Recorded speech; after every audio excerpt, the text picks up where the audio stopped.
Bihar police exam के लिए आज का होमवर्क देख लीजिए। सबसे पहले एसपीडी रेलवे समान अध्ययन बुक से होमवर्क देख लीजिए।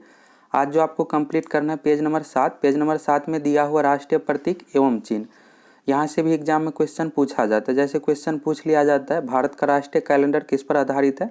शक संवत पर आधारित है। पहला महीना होता है चैत्र और अंतिम महीना होता है फाल्गुन। इसके बाद राष्ट्रीय ध्वज से रिलेटेड भी क्वेश्चन पूछ लिया जाता है। संविधान सभा द्वारा राष्ट्रीय ध्वज को कब अपनाया गया था? तो 22 जुलाई 1947 को।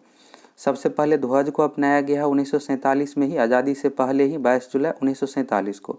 इसके बाद गणतंत्र दिवस से पहले 26 जनवरी से पहले 24 जनवरी 1950 को राष्ट्रीय गीत एवं राष्ट्रीय गान को अपनाया गया। एक ही तिथि को राष्ट्रीय गीत एवं राष्ट्रीय गान को अपनाया गया है। ध्वज को पहले ही अपनाया गया है 22 जुलाई 1947 को। और इसको लेकर कन्फ्यूजन रहेगा तो सिंपल सा ऐसे याद कीजिएगा कि सबसे ज़रूरी क्या है। राष्ट्रीय गीत राष्ट्रीय गान में सबसे अधिक जरूरी है जो है ध्वज है, तिरंगा जरूरी है, तो उसको पहले अपनाया गया है आज़ादी से पहले ही 22 जुलाई 1947 को। इसके बाद आज़ादी मिला था 15 अगस्त 1947 को।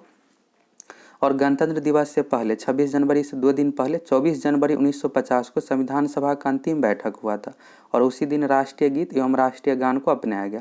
राष्ट्रीय गीत है वंदे मातरम और राष्ट्रीय गान है जन गण मन।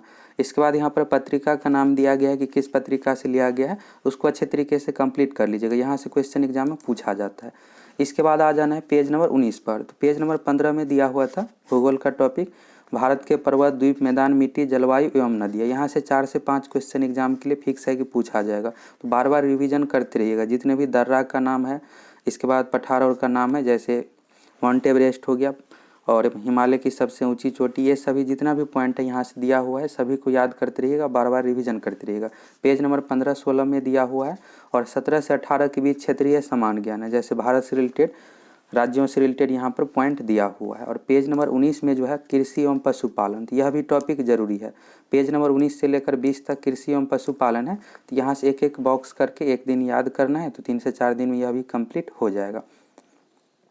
कृषि एवं पशुपालन टॉपिक से जैसे पूछ लिया जाता है कि हरित क्रांति से रिलेटेड, श्वेत क्रांति से रिलेटेड, गेहूं में कौन सा रोग होता है, तो पूरे यहाँ पर दिया हुआ है, तो इसको भी याद करना है आपको। तो यहाँ से एक टॉपिक आप 50 पॉइंट याद कर लीजिए।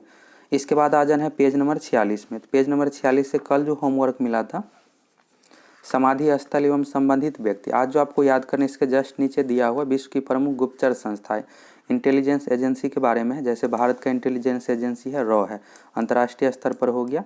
इसके बाद भारत के अंदर सीबीआई, आईबी है, इंटेलिजेंस ब्यूरो, ये सभी है, तो यहाँ पर दिया हुआ है, तो सभी जरूरी है, देख लीजिएगा। जो मेन रूप से याद करना है पाकिस्तान का जो है ISI है। इसके बाद इजराइल का हो गया मोसाद और अमेरिका का है CIA, ये याद रख लीजिएगा। और भी देश का नाम दिया हुआ है यहाँ पर, तो उसको भी देख लीजिएगा।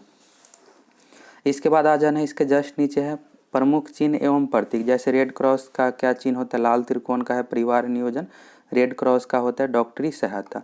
रेड क्रॉस मीन्स इस तरह से लाल क्रॉस किया हुआ रहता है लाल कलर से, और इस तरह का क्रॉस हो गया, तो इसका जो प्रतीक है डॉक्टरी सहायता। लाल झंडा का क्रांति खतरे का सूचक, उल्टा झंडा कबूतर चक्र के बारे में यहाँ पर जैसे पूछ लिया जाता है एग्जाम में कि राष्ट्रीय ध्वज जो तिरंगा है और इसके बीच में एक चक्र है जिसमें 24 तिलिया है, तो चक्र का क्या अर्थ है, तो चक्र का जो अर्थ है प्रगति का प्रतीक, यहाँ पर नीचे में दिया हुआ है, ये पूछ लिया जाता है एग्जाम में। इसके बाद जस्ट इसके नीचे है विश्व के मरुस्थल, तो विश्व के प्रमुख मरुस्थल, जैसे भारत का सबसे बड़ा मरुस्थल जो है थार है, तो यह जो है राजस्थान में है और पाकिस्तान में भी इसका कुछ पार्ट है। और विश्व स्तर पर सबसे बड़ा मरुस्थल है सहारा, यह कहाँ पर है, तो उत्तरी अफ्रीका में, यहाँ पर दिया हुआ है। गोबी मरुस्थल मंगोलिया में है, गोबी जो है शीत मरुस्थल है। इसके बाद कालाहारी, थार, अटकामा सभी के बारे में यहाँ पर दिया हुआ, तो इस टॉपिक को याद कर लीजिए। और इसके नीचे दिया हुआ है ज्वालामुखी से रिलेटेड इंपॉर्टेंट पॉइंट यहाँ पर दिया हुआ है। इसके बाद आपको आ जाना है पेज नंबर 172। तो पेज नंबर 172 में कल जो आप लोगों को मिला था, यहाँ पर फर्स्ट पॉइंट याद करने के लिए आज सेकेंड बॉक्स याद करिए मध्यकालीन भारत का। अब चलिए लुसेंट बुक का देख लीजिए। SPD में से जो बुक मिलता है रेलवे समान अध्ययन बुक, सर लुसेंट का है समान ज्ञान, ऑब्जेक्टिव का बुक यह नहीं है, लुसेंट का समान ज्ञान जनरल नॉलेज बुक से होमवर्क मिलता है। पेज नंबर 24 का देख लीजिए, कल जो आप लोगों को मिला था 23 तक, और आज जो आपको यहाँ से कंप्लीट करना है तुगलक वंश तक कंप्लीट हो गया। आज आपको आ जाना है पेज नंबर 24 में मध्यकालीन भारत में ही सैयद वंश कंप्लीट कर लीजिए, लोदी वंश, सल्तनत कालीन शासन व्यवस्था, राजस्व कर व्यवस्था, यहाँ से पूछ लिया जाता है जजिया कर किससे संबंधित है, तो जजिया कर जो संबंधित है गैर मुसलमानों पर धार्मिक कर, यहाँ पर सभी दिया हुआ है तो इसको आप देख लीजिए।